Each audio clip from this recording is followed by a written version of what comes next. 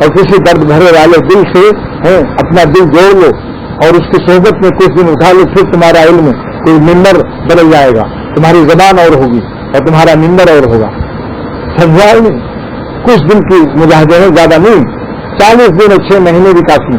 جیسے 10 سال درس نظامیہ میں لگایا ہے اور سوا پڑھ رہے ہو، اس کے بعد کسی اللہ والے کے پاس بھی بیٹھ لو، کچھ دن رہ لو، پھر دیکھنا حالت. مولانا تھانوی جس وقت کانپور میں بیان ہوا، علوم کی بارش ہوئی، شاہ عبد الغنی صاحب اس وقت میں تھے کالج میں، میرے شیخ اعظم گڑھ والے، تو کہنے لگے حضرت پر کیسے تاریخ ہوئی. بیان کرتے کرتے نعرہ لگایا ہاں امداد اللہ، اور بیٹھ گئے، سارا مجمع بے ہوش ہو گیا. کسی نے پوچھا کیوں آج آپ نے ہاں امداد اللہ کیوں کہا؟ کہنے لگے یہی اشرف علی تو پہلے بھی تھا دیوبند کا فارغ، لیکن یہ علوم نہیں ملے تھے. جب حاجی صاحب کی ڈیوٹیاں اٹھائیں تب جا کر کے آج یہ علوم ہوئے تو نام نکلا ان کا. جس کی کھاتا ہے اس کی گاتا بھی تو ہے آدمی، مجبور ہوں کیا کروں، نکل گیا ہاں امداد اللہ. تو ایک بیرسٹر تھا، اس نے پوچھا کہ آج تو مکمل از کمال چیز تھی، یعنی یہ کمال کہاں سے تم کو ملا، اور تو مجمل از جمال چیز تھی، یہ جمال کہاں سے ملا؟ مولانا نے جواب دیا کہ من مکمل از کمال حاجی، میں حاجی امداد اللہ کے کمال سے مکمل ہوں، اور من مجمل از جمال حاجی، میں حاجی امداد اللہ کے جمال سے مجمل ہوں. اختر بھی یہی کہتا ہے کہ مجھے احساس ہے تیرے چمن میں خار ہے اختر، مگر خاروں کا پردہ دامن گل سے نہیں بہتر، چھپانا منہ کسی کانٹے کا دامن میں گلے کر کے، تعجب کیا چمن خالی نہیں ہے ایسے منظر سے، میری آتش فشانی بھی تیرے آتش فشاں سے ہے، میری آتش بیانی بھی تیرے آتش فشاں سے ہے، میرے کانٹوں کے شانے گل بھی تیرے گلستاں سے. شیخ کی صحبت پر میں نے لکھا ہے کہ میری آتش بیانی بھی تیرے آتش فشاں سے ہے، میرے کانٹوں کے شانے گل بھی تیرے گلستاں سے ہے. ہمیں احساس ہے تیرے چمن میں خار ہے اختر، مگر خاروں کا پردہ دامن گل سے نہیں بہتر. اللہ والوں سے لگے لکھتے رہو، یہ پھول ہے، یہ ہماری اس سے بہتر کوئی اور ہمارا عیب چھپانے والا بھی نہیں. معرومی نے فرمایا کہ ایک کانٹے نے رو کر دعا مانگی کہ خدا تو نے مجھے کانٹا پیدا کیا، میرا ستار الوجود تو انسان کا ہے، ہمارا عیب کون چھپائے گا؟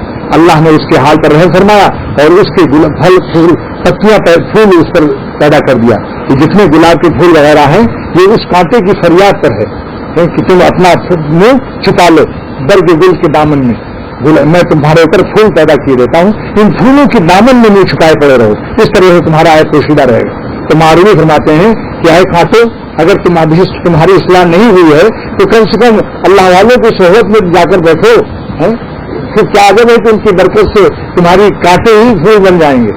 وہاں تو کانٹا کانٹا ہی رہتا ہے، یہ دنیاوی جو مثال دی، لیکن صرف عیب پیشی ہوتی ہے، مگر یہاں اللہ والوں کے یہاں بے انعام ملتا ہے. عیب پیشی کے ساتھ ساتھ وہ پھول بن جاتا ہے، اس دن کے بعد اس کے کانٹے واٹے سب بدل جاتے ہیں، خلطے گل عطا کرتے ہیں اور بالکل پھر اس کے بعد وہ پھول ہی بن جاتا ہے. یہی وجہ ہے کہ ایک ولی اللہ انتقال کرتا ہے اس کی جگہ پہ دوسرا بیٹھتا ہے، ورنہ آج دنیا میں اولیاء اللہ کا بیج بھی نہ ملتا. یہ ولی ایک ولی مرتا ہے ہزاروں بنا کر جاتا ہے، ہزاروں ولی بنا کر جاتا ہے، ورنہ بتاؤ دنیا میں اولیاء اللہ کا بیج ملتا ہے کہیں؟ اگر سب مرتے ہی چلے جاتے، مگر اللہ تعالیٰ کا کیا فضل ہے کہ ایک ولی جاتا ہے تو ہزاروں اس سے ولی بنوا دیتے ہیں تاکہ امت اور میرے بندے میری تلاش میں سرگرداں وہ پریشان نہ رہیں، مجھے تلاش کرنے میں ان کو آسانی ہو. ارحم الراحمین ہے نا، اس لیے اپنی رحمت کے صدقے میں انہوں نے جگہ جگہ اپنے رہنما بھی دے دیے تو ان کے پیچھے پیچھے چلے آؤ. گر ہوائی سفر داری دلا، بابا فرید فرماتے ہیں اے دل، اگر تو اللہ کے راستے کے چلنے کا اور اللہ تک پہنچنے کا کچھ خواہش رکھتا ہے، گر ہوائے سفر، ہوا مانے خواہش کے ہیں، گر ہوائے سفر داری دلا، اے دل اگر تو اللہ کے راستے کا خواہش رکھتا ہے، دامن رہبر بے گیر تو پھنس گیا، کسی رہبر کا دامن پکڑ لے، پیچھے پیچھے آ جا، پیچھے پیچھے. جیسے ایک سر اسکوٹر چلانا نہیں جانتا، آپ جانتے ہیں تو آپ کے پیچھے بیٹھ کے آ گئے یا نہیں آ گئے؟ بے جانتے بھی ہوں گے شاید، تو یہ نہ کہیں. اچھا ایک چیونٹی نے اللہ سے فریاد کی کہ اللہ حرم کعبہ جانا چاہتی ہوں لیکن میرے پیر میں طاقت نہیں ہے، میں کعبہ پہنچ رہی ہوں. اللہ نے اس کو الہام کیا گھبراؤ مت، میں حرم سے کبوتر بھیجتا ہوں اور وہ کبوتر گاؤں میں آئے گا تو اس کے پیر میں چپٹ جانا. کبوتر آیا کعبے شریف سے اور اللہ نے کبوتر کے دل میں ڈالا، اڑ کر آیا اس گاؤں میں اور چونٹی کے دل میں ڈالا، پکڑ آ گیا وہ کبوتر. آوازیں آ رہی ہیں، چونٹیاں سمجھ رہی ہیں اور کبوتر سمجھ رہے ہیں، انسان کو پتہ نہیں کیا ہو رہا ہے. تو یہ چونٹی اس کا پیر پکڑ لی تو کبوتر کا حرم کا کبوتر گیا مکے اور کعبے شریف میں جب اترا تو چونٹی بھی پہنچ گئی. اور اس نے اللہ تعالیٰ کا شکر ادا کیا. حکیم احمد فرماتے ہیں یہی اللہ والوں کی شان ہے, ان کے پیروں میں لپٹ جاؤ. یہ حرم کے کبوتر ہیں, یہ جسم ان کا یہاں ہے, روح ان کی اللہ تعالیٰ سے نہایت زیادہ مقرب ہوتی ہے, تم ان کو پہچان نہیں سکتے. یہ مشغول تو ہیں دنیا میں, لیکن ان کی شان یہ ہے کہ دنیا کے مشغلوں میں بھی یہ باخدا رہے, یہ سب کے ساتھ رہ کے بھی سب سے جدا رہے. میرا شہر ہے, اکثر کا شہر یہ, دنیا کے مشغلوں میں بھی یہ باخدا رہے, یہ سب کے ساتھ رہ کے بھی سب سے جدا رہے. تو مولانا رومی فرماتے ہیں دیکھو گرے ہوئے ڈولوں کو کون اٹھاتا ہے؟ وہ ڈول اٹھاتا ہے جس کی رسی اوپر ہوتی ہے, وہ اس کا تعلق دو ہوتا ہے. ایک تو اس ڈول سے بھی ہے جو وہ ڈولوں میں ہے, مگر وہ ڈولیں گری ہوئی ہیں. ایک آدمی اوپر سے ڈول گراتا ہے اور اس میں کانٹا ہوتا ہے, اس سے اس کو پکڑتا ہے. تو بظاہر تو وہ ڈول اٹھا رہی ہے, مگر ڈول نہیں, ڈول واسطہ ہے, اٹھانے والا اوپر ہے. تو اللہ والوں کی دو حیثیت ہے, جسم کے اعتبار سے آپ کے ساتھ ہیں تو وہ بھی گرے ہوئے ہیں اسی دنیا کی کنویں میں, لیکن ان کو یہ نہ سمجھو کہ وہ ڈولوں کی طرح یہ بھی ہیں. ان کے مرتبہ روح میں یہ اللہ تعالیٰ سے تعلق رکھتے ہیں, لہذا ایک مرتبہ ان کا آسمان کے اوپر ہے, وہ رسی لگی ہوئی ہے, وہ آپ کو اٹھا کے اللہ تعالیٰ تک پہنچا رہے ہیں. اگر ضیاء الحق صاحب کو غلہ خریدنا ہوگا سے کہاں سے, ٹنڈو جام سے یا میر پور خاص سے, تو وہ خود خریدنے نہیں آئیں گے, ڈی سی کو حکم دیں گے کہ تم اتنا گندم خرید کر کے اسلام آباد بھیجو یا کیمالی ہمیں آسٹریلیا بھیجنا ہے. تو اللہ تعالیٰ جب اپنے بندوں کو اپنی طرف کھینچتے ہیں تو جگہ جگہ ڈی سی مقرر کی ہوئی ہیں. یہی لوگ یہ خرید کرتے ہیں, لیکن خرید کے خود اپنے کھا نہیں جاتے, خود تم سے نظرانہ نہیں ہوتے. یہ اصلی اللہ والے ہیں, وہ تمہیں لے کر کے پہنچاتے رہتے ہیں وہاں تک, اللہ تعالیٰ تک پہنچاتے رہتے ہیں. سمجھ گئے؟ بس اللہ قبول کر لے میری گزارش کو. خدا تعالیٰ ہم سب کو صاحب نسبت بنا دے اور اپنے درد محبت سے نوازش کر دے, اور اللہ ہماری حیات میں کروڑہ حیات داخل کر دے اپنے نام, اپنے محبت کے سچے طفیل میں, جو وہ اپنے اولیاء کو جو حیات دیتا ہے. اللہ ہماری مردہ حیات میں وہ حیات عطا فرماتے جو آپ اپنے دوستوں کو عطا فرماتے ہیں. وآخر دعوانا الحمد للہ رب العالمین وصلی اللہ تعالیٰ علی خیر خلقہ وصحبہ اجمعین برحمتک یا ارحم الراحمین. یہ شعر مولانا شاہ نے شادی سنایا تھا, جیسا ہمارے یہاں سرائمیر میں تھا. مولانا ابوالوفا شاہ جعفری بڑے زبردست مقرر, طوطی ہند بلبل ہند وہ بھی تھے. تو جب مولانا محمد احمد صاحب نے صحابہ کی شان سنائی کہ حضرت عمر رضی اللہ تعالیٰ نے ملک شام میں گیہوں خرید کر اونٹوں پر لاد رہے تھے اور توحید اور رسالت پر تقریر کر رہے تھے. دیکھیے گیہوں لگ رہا ہے, کاروبار بھی ہو رہا ہے, اور اللہ تعالیٰ کی وحدانیت پر حضرت عمر تقریر فرما رہے تھے اور رسالت پر دلائل پیش کر رہے تھے. اس وقت میں مولانا شاہ محمد صاحب نے یہ قصہ سنا کر صحابہ کے حالات یہ شعر کہا تھا کہ جہاں جاتے ہیں ہم تیرا فسانہ چھیڑ دیتے ہیں. جہاں جاتے ہیں, بتائیے مکے کا تاجر, مکے کا صحابی, اتنا بڑا ولی اللہ, شام کی مارکیٹ میں بھی اللہ کو نہیں بھولا. دیکھیے تجارت گاہوں میں بھی نہیں بھولا. رجال اللہ تلیم تجارتوں بلا بہن ذکر اللہ, یہ ہے, یہ مرد ہے اصلی کہ جن کو بڑی سے بڑی تجارت اللہ سے غافل نہیں کرتی. اس وقت میں یہ شعر کہا تھا, یہ شعر کہ جہاں جاتے ہیں ہم تیرا فسانہ چھیڑ دیتے ہیں, کوئی محفل ہو تیرا رنگ محفل دیکھ لیتے ہیں. جو یہ شعر کہا سب رونے لگے, یہاں تک کہ شاہ عبدالغنی صاحب بھی رہے, مولانا ابوالوفا بھی رہے. اس کے بعد ان کی تقریر تھی تو مولانا نے کہا اب میں تقریر نہیں کر سکتا ہوں. لوگوں نے کہا کیوں؟ کہنے لگے جو دل مولانا محمد احمد کے سینے میں ہے, یہ حضرت کے سینے میں جو دل ہے ابوالوفا کے سینے میں وہ دل نہیں ہے, اس کے پاس خالی زبان, لہذا اب میں تقریر نہیں کرنے کی تقریر. کہنے لگا میری تقریر میں آپ کو مزہ نہیں آئے گا, کیونکہ ان کے دل ہے, ان کے پاس قلب ہے, یہ قلب کی زبان سے بول رہے تھے اور ہماری زبان کے ساتھ قلب ساتھ نہیں ہے. ہم خوشک ملا آپ نے کہا, تواضع و ادب کیا کہ ہم پھر کسی وقت ہماری مجلس تقریر رکھے گا, اس وقت میں تقریر نہیں کروں گا. یہ بات بتلا رہا ہوں کہ اس کو یہی چیز سیکھو, اس لیے کہ میں انہیں جوانی دے کر تمہاری جوانی پر حملہ آور ہوں. یعنی اگر میں بڈھا ہو کر کسی شہر سے بیٹھ ہوتا تب تم یہ کہہ سکتے تھے کہ آپ نے دیوبند یا کہیں سے پڑھا, اس کے بعد اتنی زندگی گزاری, اور جب دیکھا یہ بال سفید ہو گئے تب سوچا کہ رند رہے ہاتھ سے جنت میں گئی. لیکن اختر نے 17 سال سعد بن ابی وقاص صحابی رضی اللہ تعالیٰ نے 17 سال کی عمر میں اسلام لائے تھے. سمجھے نہیں, 17 سال کی عمر میں اللہ تعالیٰ نے مجھے بھی اسلام نصیب فرمایا اہل اللہ کے ہاتھ پر ہے. تو یہ جوانی دے کر پھر جوانی کا مزہ, اللہ کے راستے میں جوانی دینے کا مزہ پا چکا ہے اختر, جان اختر. وہ میں آپ سے کہہ رہا ہوں کہ اگر تم جوانی کا مزہ چاہتے ہو تو خدا کے راستے میں اپنی جوانی دے کر دیکھو. کیونکہ زندگی کا بہترین حصہ جوانی ہے اور اللہ سے بڑھ کر کوئی نہیں ہے. تو بڑھیا تو زندگی کا سب سے بڑھیا حصہ کیا ہے؟ جوانی ہے. تو اللہ اور رسول